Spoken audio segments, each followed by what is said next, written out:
Exam ഒക്കെ എങ്ങനെ ഉണ്ടായിരുന്നു പൊതുവെ? പാർട്ട് എ കുറച്ചുകൂടി പാടായിരുന്നു. പാർട്ട് ബി കുറച്ചുകൂടി സമയം കിട്ടിയ പോലെ ഉണ്ട്. പാർട്ട് എയിൽ നമ്മൾ ഫസ്റ്റത്തെ കുറച്ച് ഹാർഡ് ആയിട്ടുള്ള ക്വസ്റ്റ്യൻസ് ഒക്കെ ചെയ്ത് വരുമ്പോഴത്തേക്കും അവസാനത്തെ MCQ പാർട്ട് കുറേ ക്വസ്റ്റ്യൻസ് ഉള്ളത് നമുക്ക് മെയിൻ ചെയ്യാൻ പറ്റിയിട്ടുണ്ടായില്ല. ഓവറോൾ നൈസ് ആയിരുന്നു. സമയം ഇച്ചിരി പ്രശ്നമായി, പക്ഷേ ഓക്കെ ആയിരുന്നു. സമയത്തിൻ്റെ ഇഷ്യൂ ഉണ്ടെന്ന്. ഓക്കെ.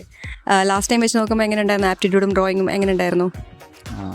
മച്ച് ബെറ്റർ ആയിരുന്നു. കുറേ കൂടെ സ്ട്രേറ്റ് ഫോർവേഡ് ക്വസ്റ്റ്യൻസ് ആയിരുന്നു. എനിക്ക് ഡ്രോയിങ് ലാസ്റ്റ് ഇയർ വെച്ച് കമ്പയർ ചെയ്യുമ്പോൾ കുറച്ച് ഡിഫിക്കൽട്ട് ആയിരുന്നു.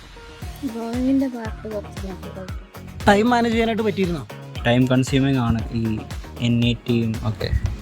ആപ്റ്റിറ്റ്യൂഡിൽ അവസാനം ഒരിത്തിരി സ്ട്രഗിൾ ആയിരുന്നു, പക്ഷേ ഡ്രോയിങ് ഈസി ആയിരുന്നു. ആപ്റ്റിറ്റ്യൂഡ് ഓക്കെ ആയിരുന്നു, ഡ്രോയിങ് കുറച്ച് പ്രശ്നമായിരുന്നു. ഡ്രോയിങ് ആയിരുന്നു. എനിക്ക് ചെയ്യാൻ പറ്റിയിട്ട് എളുപ്പമായിരുന്നു എന്നെ വെച്ച് നോക്കുമ്പോഴേക്കും.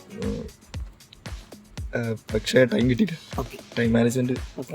അപ്പോൾ NID വെച്ച് നോക്കുമ്പോൾ നിങ്ങൾക്ക് എല്ലാവർക്കും സീഡ് കുറച്ചുകൂടി എളുപ്പമായിരുന്നു അല്ലേ? എളുപ്പമാണ്. തിങ്കിലെ മോക്ക് എക്സാംസ് വെച്ച് നോക്കുമ്പോൾ എങ്ങനെ ഉണ്ടായിരുന്നു? ഈ ഒരു പാറ്റേൺ ഒക്കെ മനസ്സിലായോ? ഹെൽപ്ഫുൾ ആയിരുന്നോ? യെസ്. അതിങ്ങനെ മോക്ക് എക്സാംസ് വെച്ചിട്ട് ആക്ച്വലി കുറേ കൂടെ ഈസിയർ ആയിട്ടുണ്ട്. ടൈം മാനേജ്മെൻ്റ് ഒക്കെ ഈസിയർ ആയിരുന്നു. ക്വസ്റ്റ്യൻ പാറ്റേൺസ് എല്ലാം മനസ്സിലാക്കാൻ പറ്റുന്നുണ്ട്. സോ എക്സ്പെക്ട് ചെയ്യാം എന്തൊക്കെ ക്വസ്റ്റ്യൻസ് വരുന്നത്. മോക്ക് ടെസ്റ്റിലുള്ള പോലത്തെ ടൈപ്പ് ക്വസ്റ്റ്യൻസ് തന്നെ ഉണ്ടായത്. പിന്നെ ഡ്രോയിങ്ങിലും ഐക്കൺസും അതേപോലത്തെ ടൈപ്പ് ക്വസ്റ്റ്യൻസ് തന്നെ ഉണ്ടായത്. പ്രീവിയസ് ഇയറുമായിട്ടും സാമ്യമായിട്ടുള്ളതാണ്, പക്ഷെ ചെറിയ ചെറിയ മാറ്റങ്ങൾ മാത്രം ഉണ്ടായിരുന്നു. ഓക്കെ. അപ്പോൾ നമ്മൾ ക്ലാസ്സിൽ ചെയ്ത പല കാര്യങ്ങളും നിങ്ങൾക്ക് ഉപകാരപ്പെട്ടിട്ടുണ്ട് അല്ലേ? അതെ. ഡ്രോയിങ്ങിൽ ടൈം മാനേജ് ചെയ്യാനായിട്ട് അതുകൊണ്ട് പറ്റിയിട്ടുണ്ട്. ഏത് ക്വസ്റ്റ്യൻ ആണ് ഒത്തിരി ടൈം കൺസ്യൂമിങ് ആയിട്ട് തോന്നിയത്? ഐഡിയേഷൻ ഉണ്ടായിരുന്നു. പിന്നെ പ്രോബ്ലം സോൾവിങ്ങിലും കുറച്ച് തോന്നി. ഡ്രോയിങ്ങിൽ വന്ന ചോദ്യങ്ങളൊക്കെ എന്തൊക്കെയായിരുന്നു? പ്രധാനമായിട്ട് ഒരെണ്ണം പറയാൻ പറ്റും? ഡ്രോയിങ്ങിൽ ഒരു 10 ഐക്കൺസ് തന്നിട്ട് അതിൻ്റെ വെച്ചിട്ടൊരു സ്റ്റോറി ഉണ്ടാക്കാൻ പറഞ്ഞു.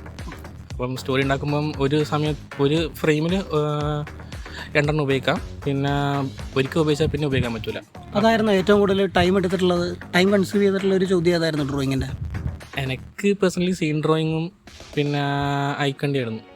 എനിക്ക് സീൻ ഡ്രോയിങ് ആയിരുന്നു കുറച്ച് പാടുണ്ടായിരുന്നു, കുറച്ച് വലുതാക്കി. ഓക്കെ.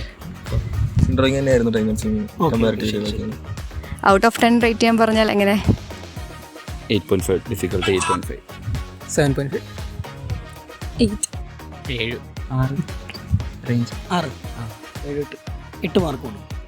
ഓക്കെ. അപ്പോൾ എല്ലാവർക്കും എക്സാം പൊതുവെ എളുപ്പമായിരുന്നു. നമുക്ക് എന്തായാലും നല്ലത് തന്നെ പ്രതീക്ഷിക്കാം. എല്ലാവർക്കും ഓൾ ദി ബെസ്റ്റ്.